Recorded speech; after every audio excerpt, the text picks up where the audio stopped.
Hi friends, welcome back to my channel. ಇವತ್ತು ಬೆಳಗ್ಗೆಯಿಂದನೇ vlog start ಮಾಡ್ತೀನಿ. ಅಂದರೆ ಒಂದು ಸ್ಪೂನ್ ನಾನು ಕಾಮಕಸ್ತೂರಿ ಬೀಜ ರಾತ್ರಿ ನೆನೆಸಿಟ್ಟಿದ್ದೆ, ಅದಕ್ಕೆ ಲೆಮನ್ ಹಾಕ್ಕೊಂಡು ಕುಡಿಯೋದು. ಇದ್ರ ಬಗ್ಗೆ ನಾನು ವ್ಲಾಗಲ್ಲೂ ನಮಗೆ ಮುಂಚೆನೇ ಹೇಳಿದ್ದೆ. ಫೈಬರು ಇದು ಅತಿ ಹೆಚ್ಚು ಪ್ರಮಾಣದಲ್ಲಿ ಇದರಲ್ಲಿ ಇರುತ್ತೆ. ಇದು ವೆಯ್ಟ್ ಲಾಸ್ಗಾಗಿರ್ಬೋದು ಅಥವಾ ಬಾಡಿ ಹೀಟನ್ನು ಕಡಿಮೆ ಮಾಡ್ಕೊಳ್ಳೋದಕ್ಕೆ, ಶುಗರ್ ಇರೋರಿಗೂ ಮತ್ತು ಜೀರ್ಣಶಕ್ತಿ ಹೆಚ್ಚಿಗೆ ಮಾಡ್ಕೊಳ್ಳೋದಕ್ಕೂ ತುಂಬಾ ಒಳ್ಳೆಯದು. ಇನ್ನು ಬೆಳಗ್ಗೆ ರೈಸ್ ಬಾತು, ಚಪಾತಿ ಮತ್ತು ಎಗ್ ಬುರ್ಜಿ ಮಾಡಿದ್ದೆ. ಚಪಾತಿ ಎಗ್ ಬುರ್ಜಿಗೆ ಮಧ್ಯಾಹ್ನಕ್ಕೆ ಅಂತ ಹೇಳಿ. ಇದು ವಾಟರ್ ಬಾಟಲ್ ನಾನು ಮೀಶೋದಲ್ಲಿ ಆರ್ಡರ್ ಮಾಡಿದ್ದು, ಅದ್ರ ಲಿಂಕ್ ನಾನು ಡಿಸ್ಕ್ರಿಪ್ಷನ್ ಕೊಟ್ಟಿರ್ತೀನಿ. ಇವಾಗ ಮಕ್ಕಳಿಗೆ ಪ್ಲಾಸ್ಟಿಕ್ಕು ಬಾಟಲು ಮತ್ತು ಬಾಕ್ಸ್ ಯೂಸ್ ಮಾಡೋದಕ್ಕಿಂತ ಇದು ತುಂಬ ಹೆಲ್ತ್ಗೂ ಒಳ್ಳೆಯದೇ. ಎಲ್ಲ ಸ್ಟೀಲಲ್ಲೇ ಬಾಕ್ಸು ಮತ್ತು ಬಾಟಲು ಇರಲಿ ಅಂತ ನಾನು ತೊಗೊಂಡೆ. ಇನ್ನು ವೆಜಿಟೇಬಲ್ಸ್ ಇದು ನಾನು ಸೌತೆಕಾಯಿ, ಕ್ಯಾರೆಟು ಹಾಕ್ತಾಯಿದ್ದೀನಿ ಮಕ್ಕಳಿಗೆ. ಇದು ಹೆಸರು ಕಾಳು ಮೊಳಕೆ ಕಟ್ಟಿಟ್ಟಿದೆ. ಇದು ಹೆಸರು ಕಾಳು ಹಾಗೆ ನೆನೆಸಿ ತಿನ್ನೋದಕ್ಕಿಂತಲೂ ಮೊಳಕೆ ಕಟ್ಟಿದ್ರೆ ತುಂಬಾ ಒಳ್ಳೆಯದಿರುತ್ತೆ.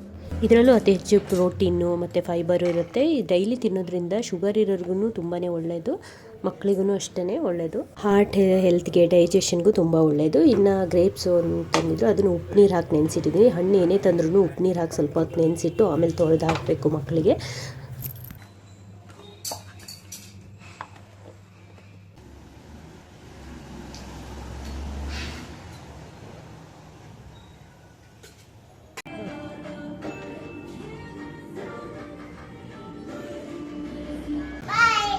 ಬಾಯ್.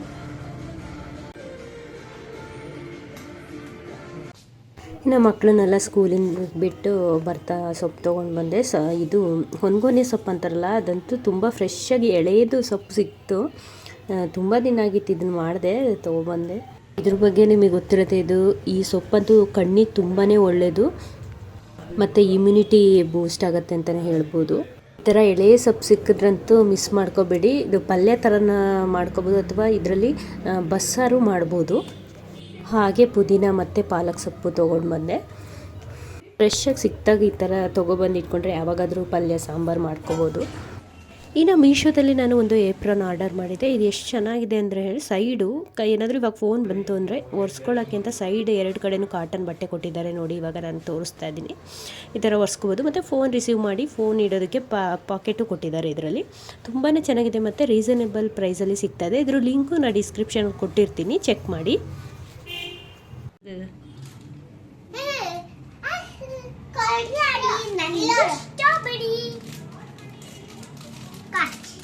ಇದು ಓಪನ್ ಮಾಡಕ್ಕೆ ಹಿಂಗ್ ಓಪನ್ ಮಾಡೋದು. ವಾವ್, ನೋಡಿ ನೋಡಿ ಓಪನ್ ಮಾಡ್ತೀನಿ. Wow, pink ice cream, strawberry ice cream. Wow, I like strawberry ice cream. Ice also I put. ಇಂಥ ಓವರ್ ಆ್ಯಕ್ಟಿಂಗ್ ಮಾಡ್ತಾನೆ ಇರ್ತಾಳೆ ನನ್ನ ಮಗಳು. ಇನ್ನು ರಾತ್ರಿಗೆ ಚಿಕನ್ ಕೈಮಾ ಅಂದರೆ ಉಂಡೆ ಎಲ್ಲ ಹಾಗೆ ಗ್ರೇವಿ ಟೈಪ್ ಮಾಡೋಣ ಅಂತ, ಮತ್ತು ಒಂದಿಷ್ಟು ಹಾಗೆ ಫ್ರೈ ಮಾಡ್ಕೊಳ್ಳೋಣ ಚಿಕನ್ ಅಂತ, ಎರಡು ಥರ ಮಾಡೋಣ ಅಂತ ರೆಡಿ ಮಾಡ್ಕೊಳ್ತಾ ಇದ್ವಿ. ಕೈಮಾಗೆ ಫುಲ್ ಸಣ್ಣದಾಗಿ ಕಟ್ ಮಾಡಿಸ್ಕೊಂಡು ತಂದಿರೋದು. ಇದಕ್ಕೇನಿಲ್ಲ, ರುಬ್ಕೊಳ್ಳೋಕ್ಕೆ ಚಿಕ್ಕ ಜಾರಲ್ಲಿ ಇವಾಗ ಒಂದು ಈರುಳ್ಳಿ ಮತ್ತು ಒಂದು ಟೊಮೊಟೊನ ರುಬ್ಕೊಳ್ಳೋಕ್ಕಾಗಿ ಕಟ್ ಮಾಡ್ಕೊಳ್ತಾ ಇದ್ದಾರೆ. ಇದು ಕೈಮಾಗೆ ಗ್ರೇವಿ ಟೈಪ್ ಮಾಡೋದಕ್ಕಾಗಿ ಸ್ವಲ್ಪ ರುಬ್ಕೊಳ್ತಾ ಇರೋದು ಅಷ್ಟೇ.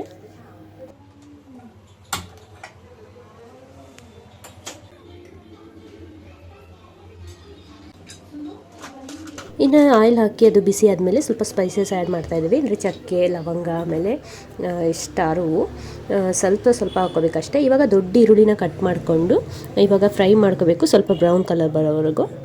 ಇನ್ನು ಅದ್ರ ಜೊತೆ 4 ಹಸಿಮೆಣ್ಸಿಕಾಯಿನ ನಾವು ಸೇರಿಸ್ಕೊಳ್ತಾ ಇರೋದ್ವಿ. ಅದ್ರ ಜೊತೆ ಸ್ವಲ್ಪ 1 ಸ್ಪೂನು ಸಾಲ್ಟ್ ಹಾಕ್ಕೊಂಡು ನಾವು ಫ್ರೈ ಮಾಡ್ಕೊಳ್ತಿದ್ವಿ, ಅಂದರೆ ಬೇಗ ಈರುಳ್ಳಿ ಫ್ರೈ ಆಗುತ್ತೆ. ಇವಾಗ ಎಲ್ಲ 1 ಸ್ಪೂನು ಧನಿಯಾ ಪೌಡರು, ಗರಂ ಮಸಾಲ, ಅರಿಶಿನ, ಸ್ವಲ್ಪ ಜೀರಿಗೆ ಪುಡಿ, ಇಷ್ಟು ಹಾಕಿ ಸ್ವಲ್ಪ ಫ್ರೈ ಮಾಡ್ಕೋಬೇಕು. ಇವಾಗ ginger garlic paste 1 spoon add ಮಾಡ್ತಾಯಿದ್ವಿ.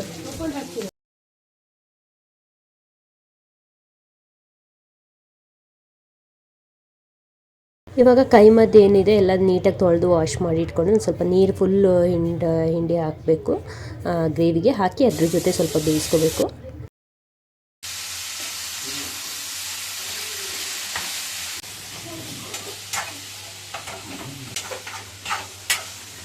ಇವಾಗ ಆ ಮಸಾಲ ಜೊತೆ ಈ ಚಿಕನ್ನ ಫುಲ್ ಮಿಕ್ಸ್ ಮಾಡಿ 1 ಸ್ಪೂನು ಉಪ್ಪು ಹಾಕಿ ನಾವು ಸೇರಿಸ್ಕೊಂಡು ಆಮೇಲೆ ಅದನ್ನು ಒಂದು 10 ನಿಮಿಷ ಕ್ಲೋಸ್ ಮಾಡಿ ಬೇಯಿಸ್ಬೇಕು. 10 ನಿಮಿಷ ಎಲ್ಲ ಬೇಯೋ ತನಕ ಬೇಯಿಸ್ಕೋಬೇಕು.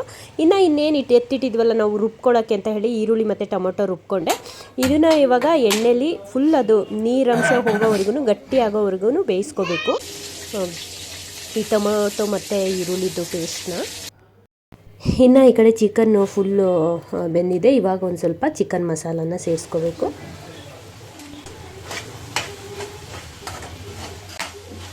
ಇವಾಗ ಚಿಕನ್ ಎಲ್ಲ ಬೆಂದಿದೆ. ಇವಾಗ ಇದು ಅಷ್ಟೇ, ಇವು ಏನು ಟೊಮೊಟೊ ಮತ್ತು ಈರುಳ್ಳಿದ ಪೇಸ್ಟ್ ಅದು ಫುಲ್ ಗಟ್ಟಿಯಾಗಿ ನೀರಿನಂಶ ಹೋಗಿ ಗಟ್ಟಿಯಾಗಿದೆ. ಅದನ್ನ ಇವಾಗ ಇದಕ್ಕೆ ಸೇರಿಸ್ಕೊಂಡು ಕಲಿಸ್ಕೊಂಡು ಸ್ವಲ್ಪ ನೀರು ಸೇರಿಸಿ ಬೇಯಿಸ್ಕೋಬೇಕು. ಆವಾಗ ಚಿಕನ್ ಕೈಮಾ ಅದು ಗ್ರೇವಿ ರೆಡಿ ಆಗುತ್ತೆ. ಇದು ಉಂಡೆ ಮಾಡಿ ಎಣ್ಣೆಲಿ ಕರ್ದ್ಬಿಟ್ಟು ಆಮೇಲೆ ಗ್ರೇವಿ ಟೈಪ್ ಮಾಡ್ತಾರೆ, ಆ ಥರನೂ ಮಾಡ್ಬೋದು. ಇದು ಚಪಾತಿಗೆ ಚೆನ್ನಾಗಿರುತ್ತೆ ಅಂತ ನಾವು ಈ ಟೈಪ್ ಮಾಡಿರೋದು.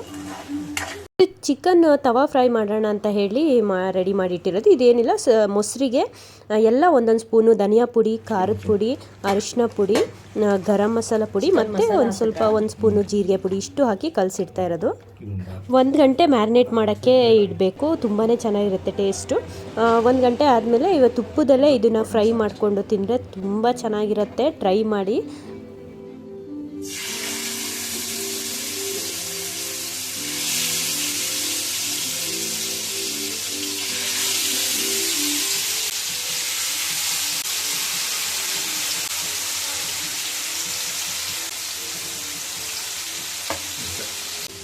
ಸ್ವಲ್ಪ ಫ್ಲೇವರ್ಗೆ ಕರಿಬೇವು ಸೊಪ್ಪು ಆ್ಯಡ್ ಮಾಡ್ಕೊಳ್ತಾ ಇದ್ವಿ.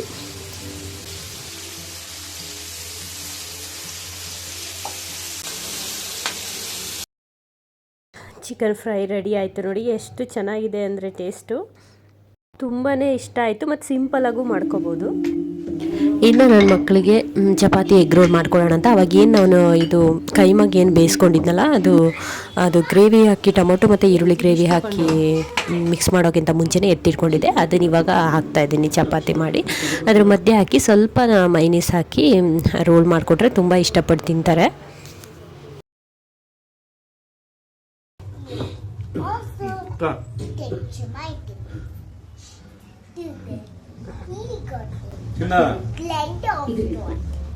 You also let out.